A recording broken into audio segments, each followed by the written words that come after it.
বাংলাদেশের ঐতিহ্যবাহী চিতই পিঠা খেজুর গুড়ের অনেক মোহনীয় স্বাদের। এখন আমরা দেখব আসুন কিভাবে রাইস কুকারে চিতই পিঠা তৈরি করা যায়। প্রথমে আমি এখানে 3 লিটার দুধ নিয়েছি। দুধটাকে ভালোভাবে ঘন করে জাল দিতেছি।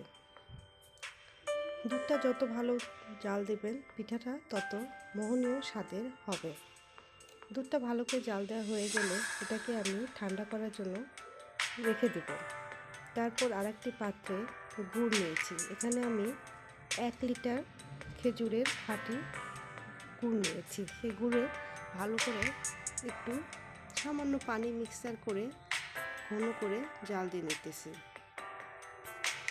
গুড়টাকে ভালো করে জাল না দিলে দেখবেন দুধটা যখন গুড়টা একসঙ্গে মিক্সড করবে নষ্ট হওয়ার সম্ভাবনা থাকে। এই জন্য গুড়টাকে বেশ ভালোভাবে পাক করে নিতে হবে।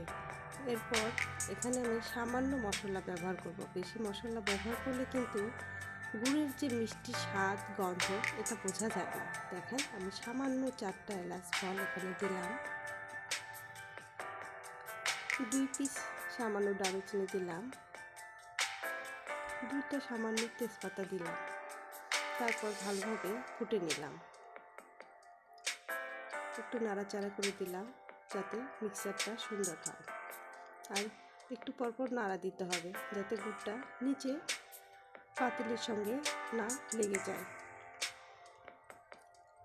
এরপর গুড়টা জাল দেওয়া হয়ে গেলে এটা আমি রাইস কুকারের পটে ঢেলে রাখবো। তারপরে আমি সেখানে আগে থেকে তৈরি করা চিতই পিঠা দিব। এখন দেখেন আমি একটা কাপে 1 চামচ গুড় নিয়ে দিলাম আর 2 চামচ দুধ দিলাম। দুধটা দিয়ে আমি একটু সামান্য দেখে নিতে চাই যে আসলে আমার জিনিসটা ঠিকঠাক হবে কিনা, রসটা নষ্ট হবে কিনা। পিঠা ফেটে যায় অনেক সময়, দেখবেন গুড় আর দুধ একসঙ্গে মিক্সচার করলে দুধটা ফেটে যায়। এই জন্য এটা আমি পূর্ব প্রস্তুতি স্বরূপ এটা ভালোভাবে দেখে নিচ্ছি। কিছুক্ষণ এটা আমি রেখে দেব, দেখি যে আসলে ঠিকঠাক আছে কিনা। না হলে আমার এতগুলা স্বাদের পিঠা, দুধ, গুড় সবই তো নষ্ট হয়ে যাবে আর পরিবারের মানুষও খেতে পারবে না। তখন কেমন লাগবে বলেন? খুব খারাপ লাগবে। এত কষ্ট করে বানানো পিঠা যদি সকালে খেতে যেয়ে দেখেন ছানা বেরিয়েছে তখন মনটাই খারাপ হয়ে যায়। মনে হয় ইস, এত কষ্ট করে পিঠা বানালাম সব মাটি হয়ে গেল। এখন আমি এই গুড়ের মধ্যে এই যে বেশি ছিদ্রওয়ালা পিঠাটা নিচের দিকে দিব। গুড়ের মধ্যে দেওয়ার কারণ হচ্ছে পিঠাটার মধ্যে মিষ্টিটা ভালোভাবে ঢুকবে এবং খেতেও খুব ভালো লাগবে। আমি রাইস কুকারের মধ্যে 10টা পিঠা রাখতেছি, সুন্দর করে ভাজ করে রাখবো। রাখা শেষ হয়ে গেলে আমি এখানে দুধ ঢেলে দিব, দিয়ে ঢেকে রাখবো। ঢেকে রাখার সময় কিন্তু খেয়াল রাখবেন একটু সামান্য ফাঁকা রাখবেন, না হলে বেশি গরম অবস্থায় পিঠা দুধ মিলে একেবারে নষ্ট হওয়ার সম্ভাবনা থাকে।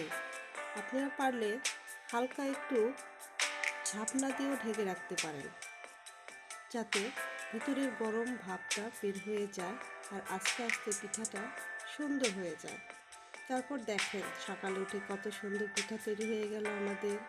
পিঠা বানানো ভালো লাগলে প্লিজ লাইক, শেয়ার ও সাবস্ক্রাইব করতে ভুলবেন না। আর প্লিজ কমেন্ট